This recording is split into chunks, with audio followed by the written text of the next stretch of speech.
What is going on, the good people of the ICWP universe? Welcome. Salutations from the Instant Classic Wrestling Podcast, the only podcast that is always, and I mean always. Y'all gonna be saying it eventually, and I'll be hyped, always Instant Classic. We're reviewing TNA Impact Wrestling for 12/16/2015, and we're getting better, man. I mean, I guess, we're getting better getting these videos out. It's like only 2 days from when it came out, and I'm feeling good. It's gonna be even better when TNA gets on the network I can actually watch, because I might actually be able, I won't be able, it's on a Tuesday, so I may actually be able to do it on that day. So it'll be we're getting there. Working on the internet, turning Wi-Fi off to try to make it a little bit better. Like closing my eyes, to just get it out of my way. I don't know. I'm doing a lot of things to work on this internet, but I know it's not great. I'm trying my best, though. It'll be better in 2016 because I won't, be here at least, which is a bittersweet thing. I have better internet, but anyway, let's jump into it. I guess I'm wasting time because this show is going to be really short, and I miss you guys already. No, this show is going to be pretty short. There are only really 2 matches that really mattered in this and a round table. This is kind of one of those situations with TNA where like they tape the shows in advance and they don't really know what to tape because obviously they're waiting to the 5th when they get on a new network to do the finals, which I think is actually really smart. They're kind of, it wasn't a bad show. I just feel like they're kind of holding Destination America hostage now because they're like, we're giving you the ratings. We're the only reason people know who you are. So, we're going to throw like 2 matches on, and then we're going to throw some matches that already happened on. I think they're doing this on purpose a little bit. Next week, they're doing the best of TNA for 2015, which I like that. I hope they do it every year. Or maybe like incorporate it into the shows when they kind of get a network they can stay on for more than a year. Just any overall thoughts on the show before we get into the 2 matches that we had and then the round table and whatnot? Okay, first of all, sir, there are some good television programming on Destination America. It's just now it's at the point where like all the shows, like the new seasons don't start until 2016. So technically, yeah, they have them hostage. But, there's other good stuff. You just have to wait. Anyway. But did you know it was a channel before TNA and Ring of Honor got on it? Did you really know?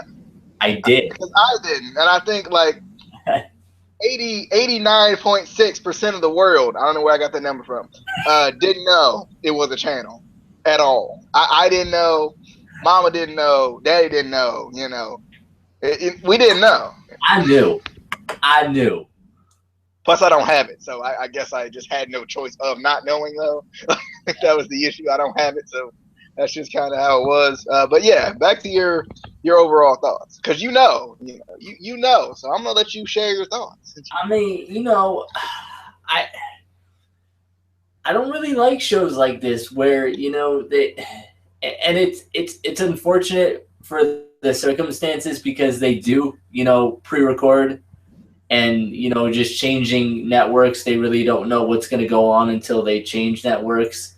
So this is kind of the point where they have all this leftover stuff, so,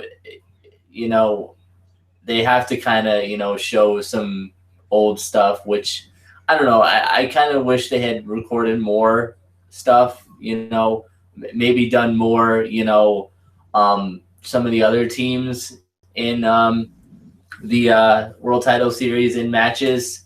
They did, I think it was Team Future 4 against the X Division, which was a pretty good match. I actually liked it. And it brought up some, I knew it would bring up some kind of interesting dynamics between, all the guys, which was cool. But I feel like it was too much review of stuff that we had just seen. It wasn't like, last month on TNA or, it wasn't like reviewing a storyline. It was basically reviewing matches that we had seen last week or 2 weeks ago. So I think it was in a way a waste of a show, but we did get two pretty good matches out of it. So Agreed. Agreed. I I do do think think that it's that it's good. good. How's this Cause echo go before I really start talking? Because I don't want anyone to confused and cry a little bit. But I do think it's good that they're saving the finals and semifinals of the World Title Series to a live show. For some reason, TNA seems to put on like consistency. Like their shows are usually pretty good. Like and they're very consistent about that. But I feel like their live shows are just so much better for some reason. I don't know if the like. I think the talent likes live shows a little bit more. It's something different and something special for them because they don't get to do it all the time. So I feel like I'm glad that they're doing this as a live show type of a thing.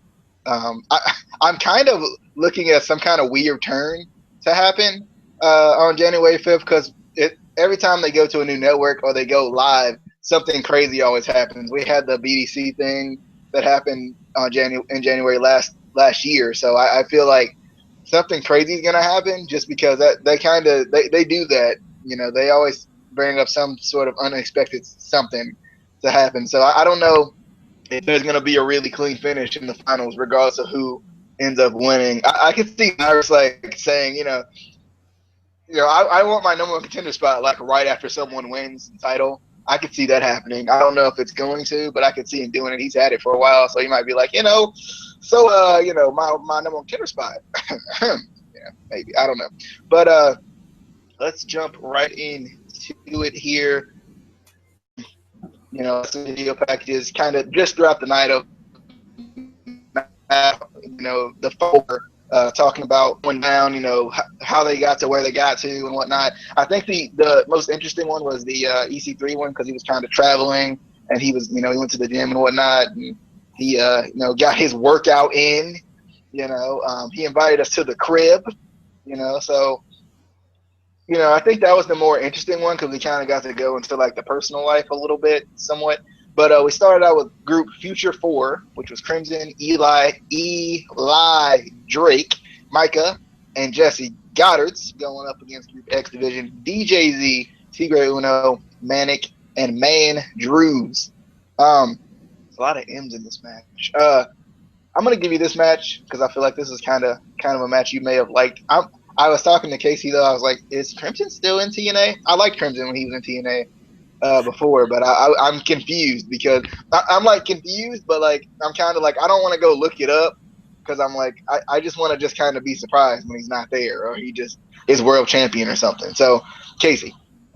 Yeah, I think it's kind of similar to what's going on with Manic because before the World Title Series, he took the mask off and he was TJ Perkins again.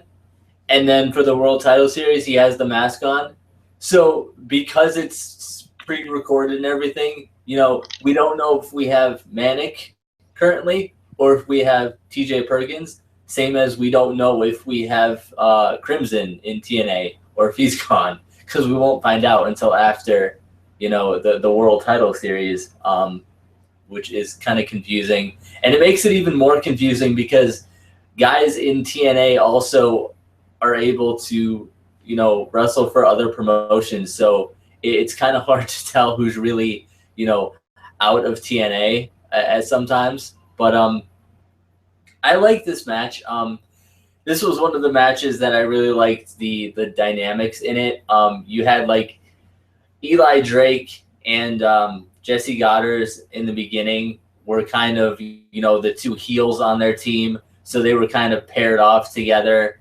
And then you had Crimson and who was on his team? Crimson and Micah, yeah. And they were kind of the faces. So they were kind of paired off too. You could tell, you can sense the tension between the two kind of sides.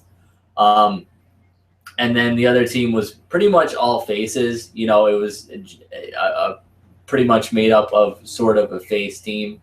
I like this match because it was, they all seemed to work really well together. The in-ring work was good.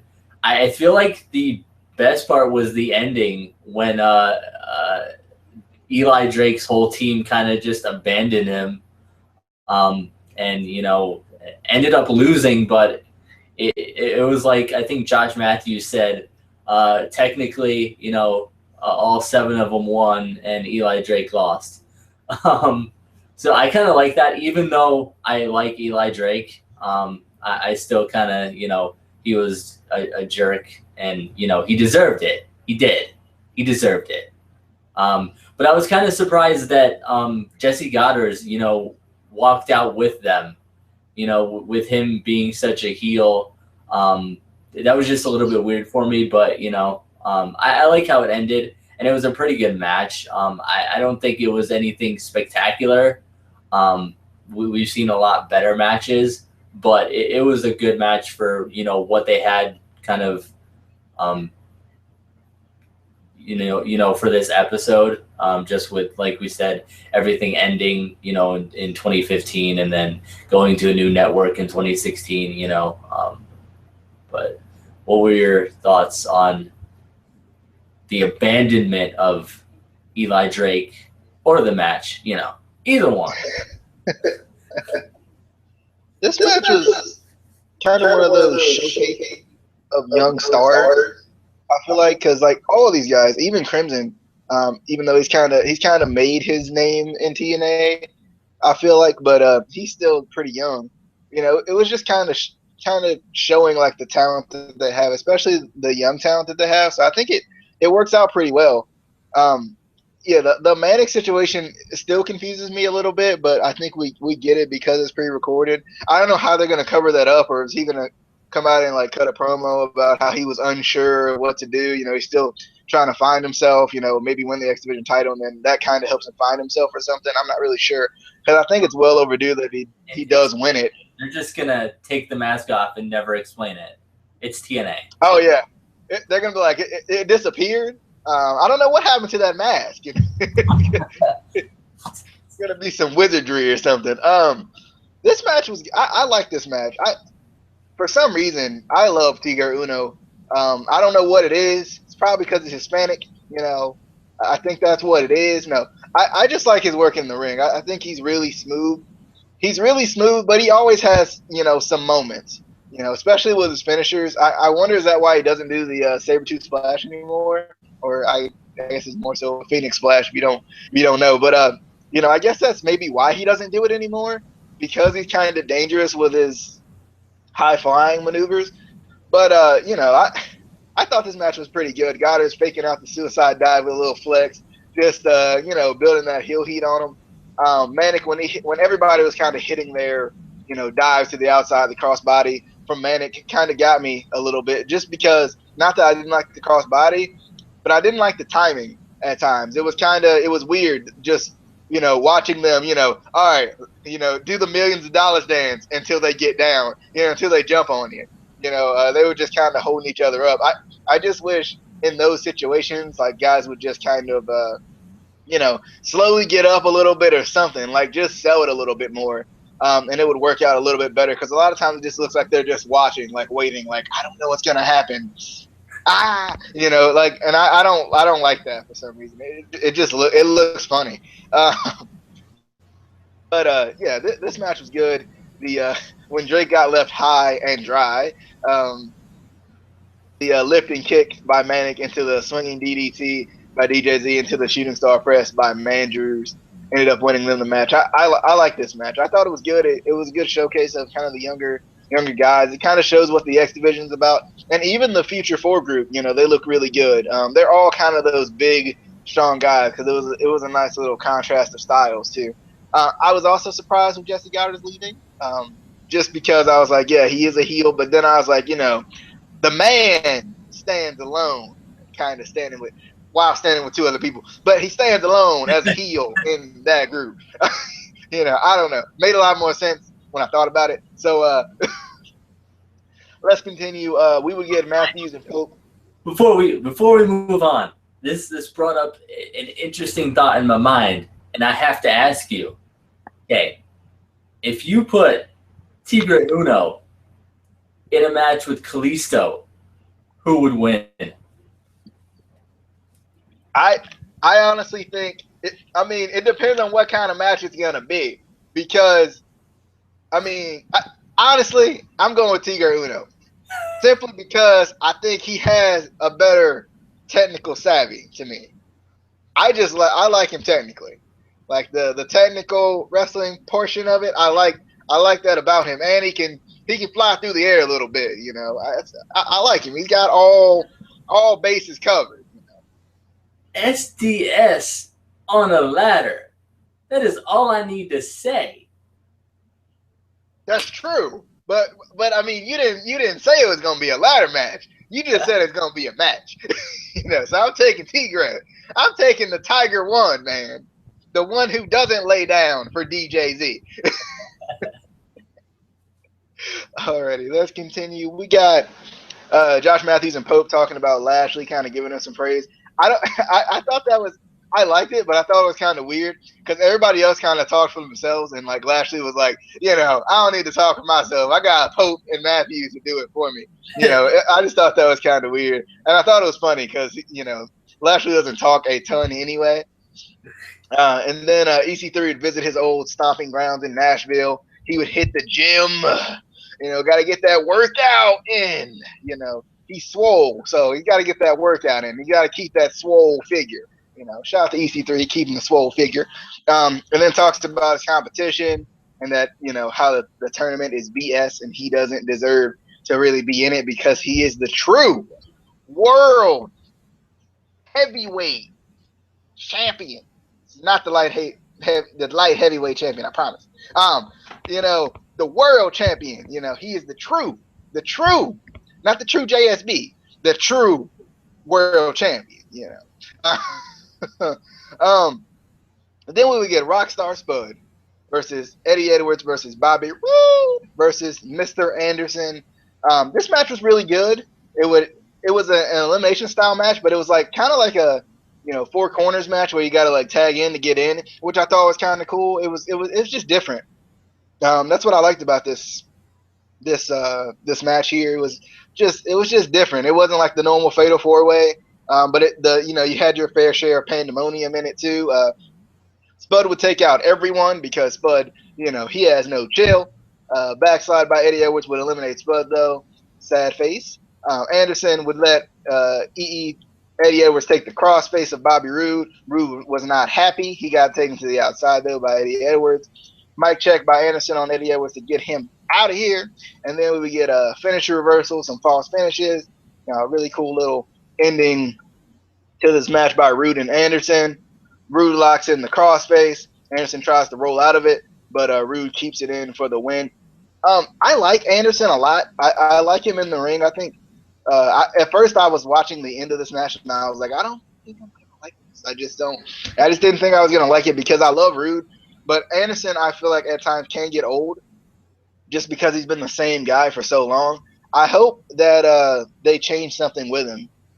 Maybe in the future or something. Maybe like if they turn him heel or something, just to give him something, just a new, refreshing Mr. Anderson. He can always go back to it, but I think at times it just gets old and they don't really know what to do with him because he's been with the same thing for so long. Any thoughts on this match or EC3? Taking a visit to good old Nashville, or Matthews and Pope talking Bobby Lashley. Let's just talk about this match here. I was upset that my boy Rockstar Spud got the short end of the stick in this match. He was supposed to win it, but they didn't want to let him win it. But I get what you're saying about Anderson, because he's one of those guys that if you think about it, he's the same exact, except for a name change. He is the same exact character he was in WWE. Same exact. They did not change anything about him. He has the same entrance. He has the same, gimmick. It's changed slightly. From when he was a heel, it changes a little bit, and then when he's a face, it changes a little bit. It might have changed. He was in Aces and Eights, right? It might have changed then. That's like the only time I can really recall it changing. Is that Yeah, what you're talking about? yeah. That's it changed a little bit then, but it was still Mr. Anderson. It was still the same. I don't want to say generic because he's not generic, but he hasn't really changed. I mean, even Kurt Angle changed. I mean, obviously they changed his catchphrases to from it's true to it's real, it's damn real. But I feel like his character changed in general too. And then he grew a beard that one time and some hair, and I was confused. He did. But I mean, he in WWE he was like that squeaky clean like Olympian, even though he was a heel for part of his time in WWE. He was just that annoying, like kissing Vince's ass kind of, heel. And then when he came into, TNA, he kind of, it was just different. He wasn't, annoying. He's generally been a face in TNA. Except for a few times when he's been a heel. But in general, he's been a face, and he's been more of a character you can take seriously, I think, in TNA than in WWE. And I think a lot of guys that have come from WWE, their characters you can take more seriously in TNA. Except Orlando Jordan. Just no. I mean, I took it seriously. I did. You know what? Hey, the caution tape. No, no. Listen, I just reminded myself of the worst moment in TNA history for me. I mean, I think if the man can pull it off, okay, come on now. But they didn't let him pull it off. Like that was the issue. Like it was just like they didn't have to make it weird, but they made sure that they made it weird. It's only weird if you think it's weird. But yeah, this was a good match. Just the wrong winner, Rockstar Spud. For champ, Spud for champ. Yeah, I'm gonna say that until he retires, Spud for champ. And he's young. He's young, so he has a lot of years under his belt that he can keep going. So Spud for champ. Unless you put managers for champ, either one, Spud or managers. I mean, they could be co-champions if you want. I mean, I don't care, but yeah. I think they need to be in a tag team. I think that would be cool. Bud Drews, Mud. Thing is, they teased that. Like, I think they had one tag team match, and they teased it, and then they didn't do anything with them, and I was so mad. Because that would help the tag team division a lot, at least a little bit, slightly. Next, we would get Angle giving some praise to the competitors in the World Title Series. Nothing too special, just Angle, letting us know what's going on. Then we got that official TNA Cribs featuring EC3. EC3 took us to the crib. We got to see the house, or at least that one chandelier in the back. EC3 was talking about, he's telling the pool boy how to do his job. At first, I was like, is this like a model shoot or something? Because the way the camera shots were flowing, and they would change it, and he's just sitting there with no shirt, just looking in random directions. I was like, wait, what am I watching? And then he started telling the pool boy to do his job. And then EC3 talks about crushing the competition. Then, in the night, we get the Final Four roundtable. I like these little roundtable things just because it's not like they're just going out there cutting a promo. They can kind of feed off of each other a little bit. And it kind of makes it feel more like a sport. You always have media day and whatnot for sports and stuff. So I kind of like these little roundtable type of little doohickeys. Yes, I just said doohickeys. I can't spell it, but I said it. Love EY in this little thing, talking about how Hardy doesn't even deserve to be here because he beat all tag team wrestlers. I thought that was really cool. And I didn't realize that EY had won every belt ever in TNA. I didn't realize he had done that. The only one in that group.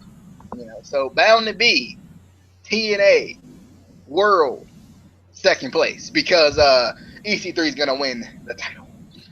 Any thoughts?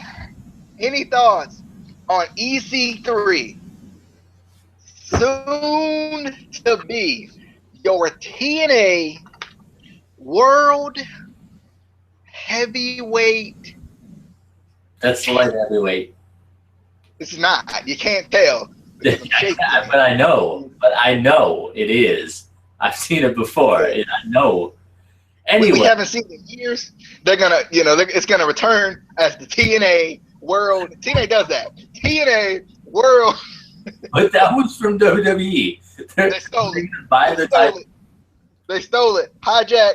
TNA has hijacked titles this year. MVP's coming back. He's infiltrating WWE right now, and he's got the new TNA World Champion. He's going to present it to EC3 officially. Anyway, any thoughts? EY has even been one half of the Knockouts Tag Team Champions, so he has literally had almost every major title in TNA. It's amazing. But let's go back to Angle, to Kurt Angle.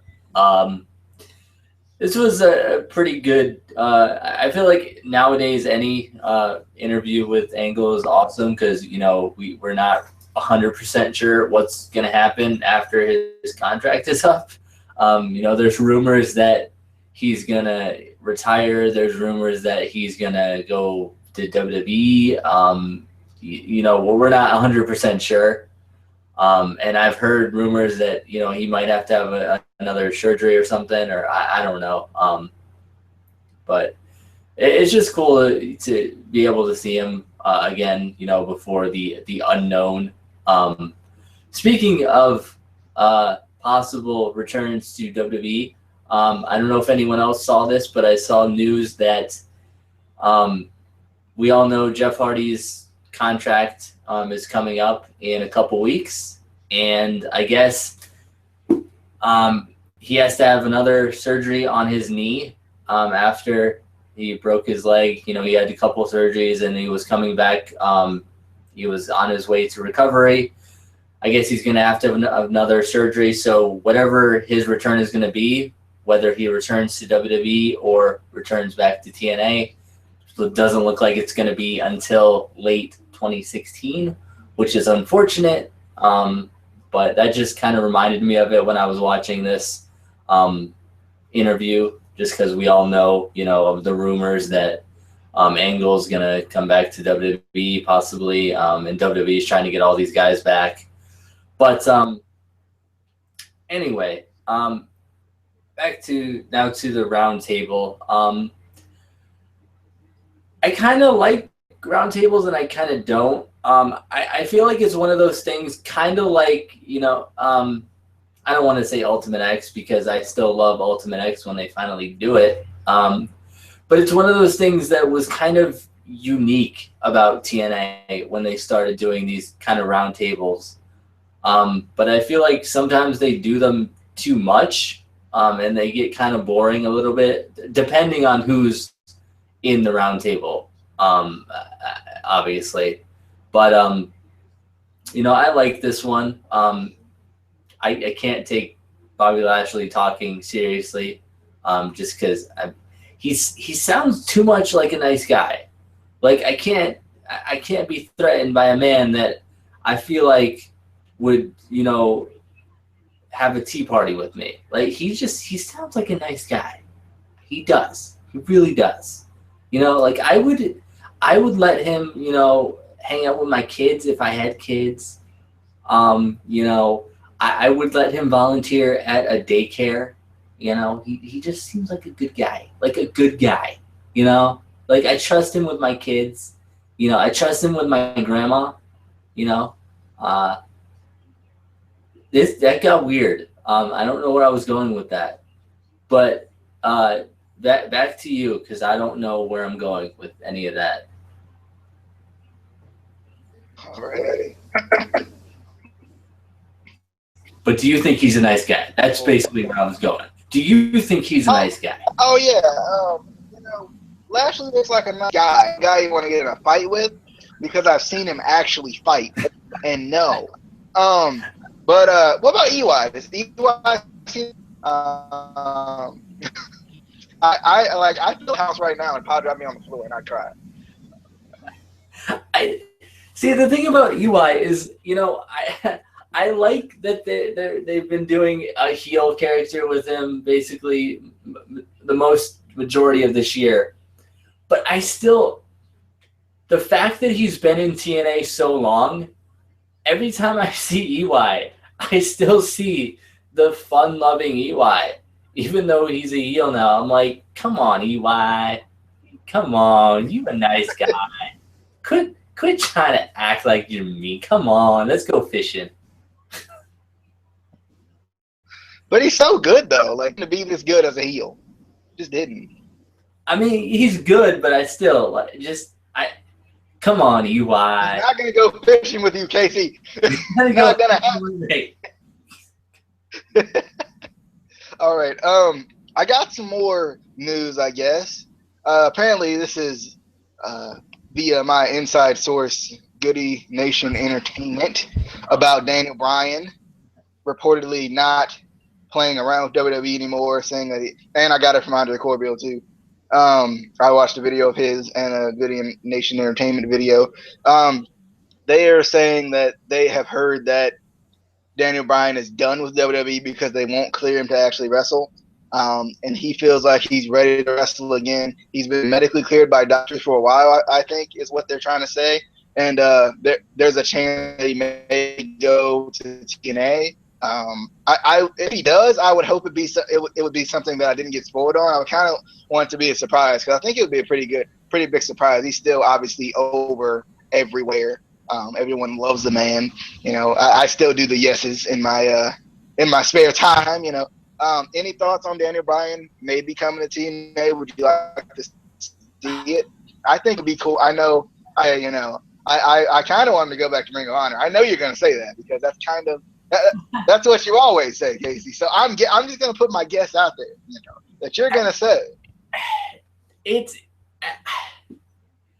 I feel like it's kind of the same thing with, guys like AJ Styles, who didn't necessarily want to re-sign with TNA just because they don't offer guaranteed contracts.